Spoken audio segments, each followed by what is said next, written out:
So 5.6 is inverse of a function. So inverses are basically functions that undo each other. So Anita has a function machine. When she put 3 in, 7 came out. So if we were to kind of set up this information in a table, our input would be 3, our output would be 7. When she put 4 in, 9 came out. So our 4 was our input and our output was 9. When she put -3 in, -5 came out. So our input was -3 and our output was -5. Now Anita's function machine is working backwards. So when she put 7 in, 3 came out. So our input is now 7, our output is 3. When she put 9 in, 4 came out. Our input is 9, our output is 4. And when she put -5 in, -3 came out. So our input was -5 and our output was -3. So when the function machine started working backwards, it just flipped the input and the output. So notice like our input up here was 3, 4, and -3. That became our output down here, 3, 4, and -3. Same thing with the output up here, 7, 9, -5. It became our input down here, 7, 9, -5. So functions that undo each other are called inverse functions. So for example 1, find the inverse of the function and then graph the function and its inverse. So in order to find the inverse of the function, first thing that we're going to do, if it's ever written in f of x instead of y, we're just going to replace f of x with y. So we'll start with our function y equals 2x plus 8. And then to find the inverse, we're going to switch x and y. So the equation is going to become x equals 2y plus 8. And then we're going to solve this equation back for y. So now I want to isolate y again. So if I want to isolate y, the first thing I'm going to do is I'm going to subtract the 8 over. So I have x minus 8 equals 2y. And then if I want to isolate y, I need to divide both sides by 2.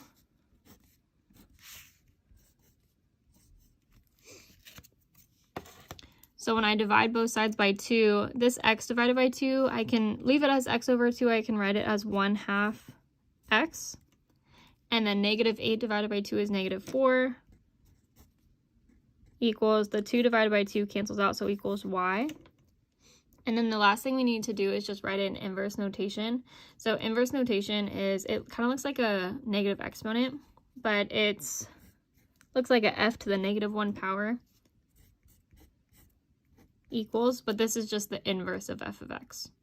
So the inverse of f of x equals this 1/2 x minus 4 that we just found.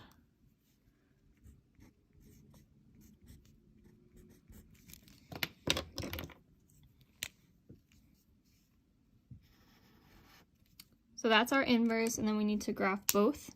So when I graph my original function, f of x equals 2x plus 8, this is just like a linear equation, so it's like y equals mx plus b.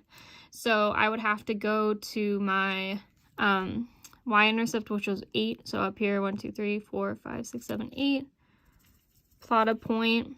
And then my slope is 1, my slope is 2, so I need to go up to right 1, or I can go down to left 1, either one works. And then I can connect those points.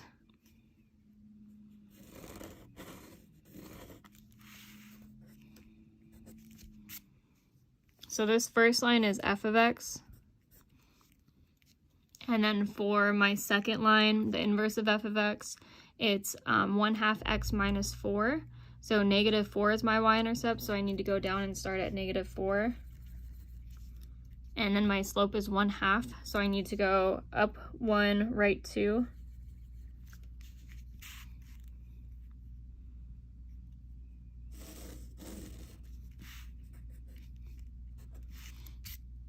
And then this second line is the inverse of f of x. So you'll kind of notice there's some similarities between like the graph of the inverse and the graph of the actual function. It's because the function and the graph of the inverse, they're just a reflection of each other over the line like y equals x. So over this kind of imaginary line right here. So this line got reflected over. So like this y-intercept basically became an x-intercept. Like it's the same number though. So it was 0, 8, it became 8, 0. This y-intercept down here became, sorry, the x-intercept over here. So like 0, -4 became -4, 0 up here.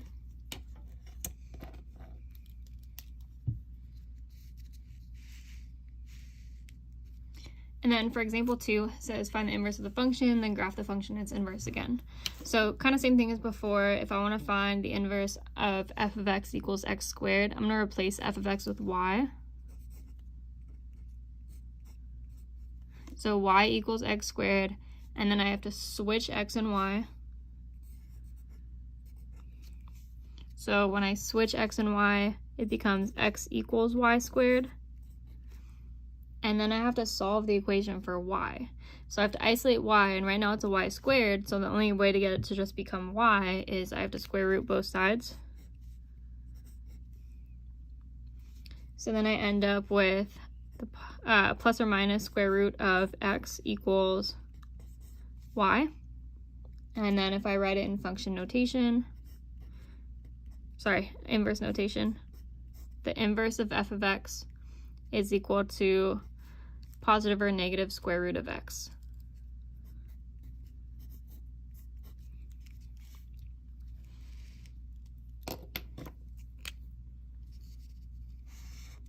And then now if we were to graph both, so if I were to graph f of x equals x squared, if I plug in 0 for x, I get a 0 out, so 0, 0 is a point. If I plug in 1, 1 squared is 1, so 1, 1 is a point. If I plug in -1, -1 squared is positive 1, so -1, 1 is a point. And this is just the parent function of a quadratic. So if I plug in 2, 2 squared is 4, so 2, 4 is a point. If I plug in -2, -2 squared is 4, so -2, 4 is also a point. Like I said, just the parent function of a quadratic.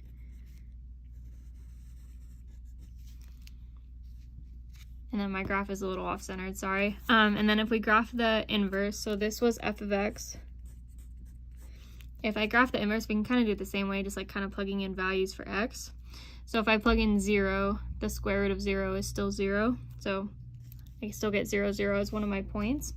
And then if I plug in my first perfect square, which is 1, the square root of 1 is 1, but like I get an output of plus or minus 1. So like if I find the inverse of f of 1, I would plug a 1 in for x, so that would be plus or minus the square root of 1, which is just plus or minus 1.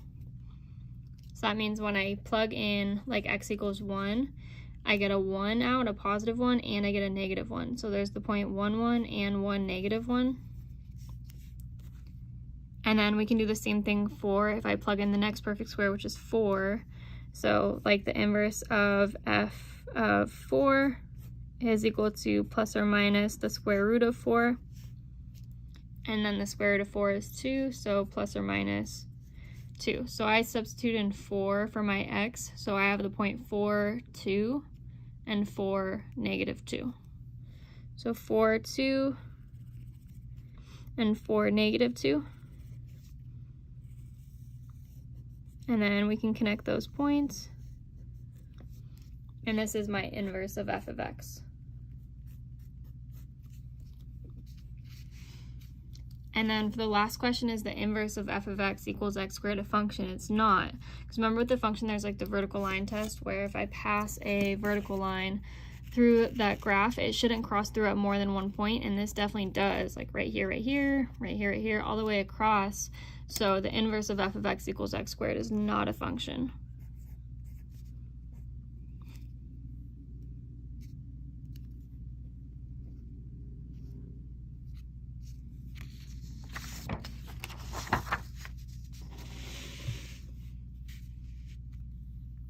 So with inverses, there's something called the horizontal line test.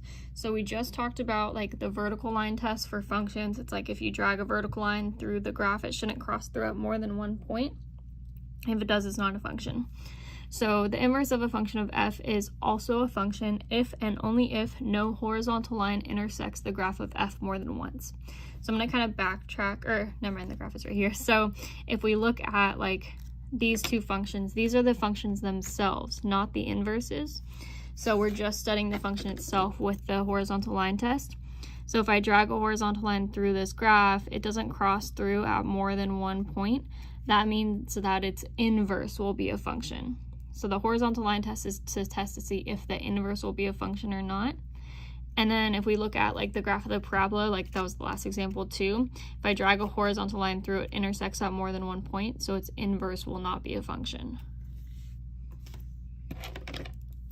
So for example 3, determine whether the inverse of f is a function and then find its inverse. So in order to do this, we just kind of need to like sketch these graphs. They don't need to be perfect.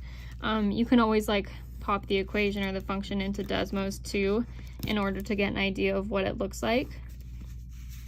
But we know that like x cubed, we graphed x cubed a little bit in chapter 4. We know it's kind of like a squiggly line, for lack of better terms. And then we know that the 3 is going to stretch it and the 2 is going to shift it down. So it'll look something like this. And like I said, that's just a sketch. You just kind of get the general shape of the graph. So to test to see if the function of f of x, or the inverse of f of x equals 3x cubed minus 2 is a function, it's also, we have to use the horizontal line test. So like, does a horizontal line pass through this graph at more than 1 point?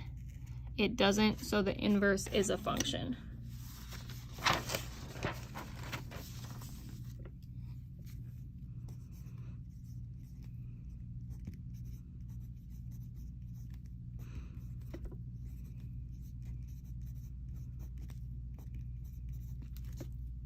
And then to find the inverse, we're going to do the same thing as before, where we just replace f of x with y. So y equals 3x cubed and then minus 2. And then we have to switch where x and y are. So when you switch x and y, it becomes x equals 3y cubed minus 2. And then now our goal is to isolate y and solve for y. So the first thing that we can do is add the 2 over.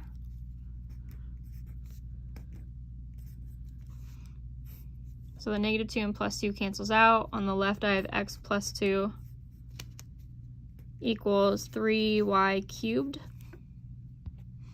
And then for x plus 2 equals 3y cubed, I have to divide both sides by 3 to cancel out that 3. And then it makes more sense just to leave this as one fraction because like we can't simplify like the 2 over 3 or anything like we could in one of the last examples. So I'm just going to leave it as one big fraction. So x plus 2 equals 3 and then, or sorry, x plus 2 over 3 equals y cubed. And then finally to get y completely by itself, I'm going to have to cube root both sides.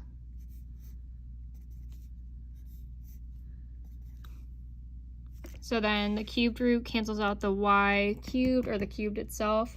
So we're just left with y equals the cubed root of x plus 2 over 3. And we want to change it to inverse notation. So the inverse of f of x equals the cubed root of x plus 2 over 3.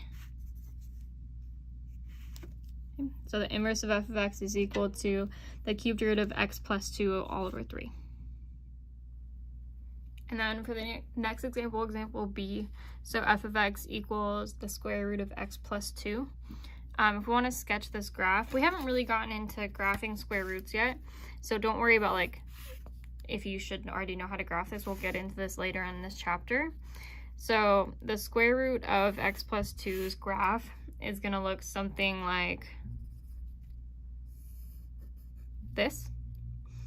And then we have to drag a vertical line through that graph to see if it is a function or its inverse is going to be a function or not. So if I drag, or sorry, a horizontal line. If I drag a horizontal line through this graph, it's not going to intersect at more than 1 point at once.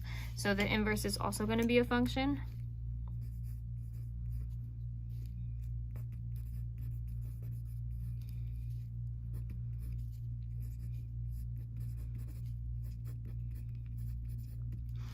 But like I said, don't worry about like knowing how to graph this yet because you haven't been taught it yet. We're going to cover it later on in this chapter. So to find the inverse, same thing, we'll replace f of x with y. So y equals the square root of x plus 2. And then we have to switch x and y. So it becomes x equals the square root of y plus 2. And then if we want to isolate y, we have to get rid of that radical, so we'll have to square both sides. And then the squared cancels out the square root, so I'm left with x squared equals just y plus 2. And then finally I could subtract the 2 over. So I end up with x squared minus 2 equals y. And then the 2 minus 2 cancels out, and the last thing we just want to do is write it in function notation. So inverse notation, the inverse of f of x is equal to x squared minus 2.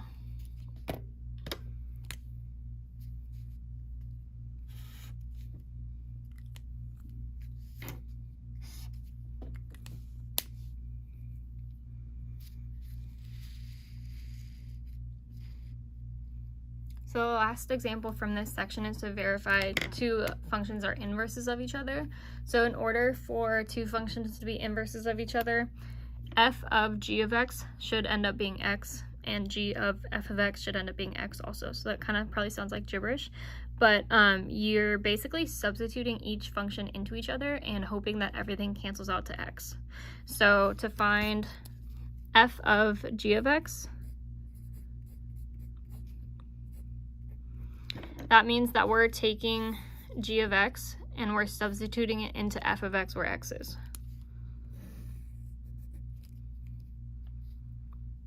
So f of g of x is going to become 3 times, instead of x, it's going to be times all of this, times g of x. So times x plus 1 over 3, and then minus 1. So 3 times x plus 1 over 3 minus 1. The 3 times 3, those undo each other. They cancel each other out. So that I'm just left with x plus 1 minus 1. And then the positive 1 and the negative 1 undo each other. So I'm just left with x. So everything cancels out besides x, so that's good. That's what we're looking for. And then we just need to check it the other way too and find g of f of x as well. So g of f of x, so that means that we're taking f of x now and we're substituting it into g of x where x is. So instead of x plus 1 over 3, 3x minus 1 is going to go in for x. So 3x minus 1 goes in for the x, and then we still have a plus 1. And then that's all over 3. So then the negative 1 and the positive 1 cancel each other out. So I'm just left with 3x over 3. And then the 3 and the 3 cancel out, so I'm just left with x. Everything cancels out besides x.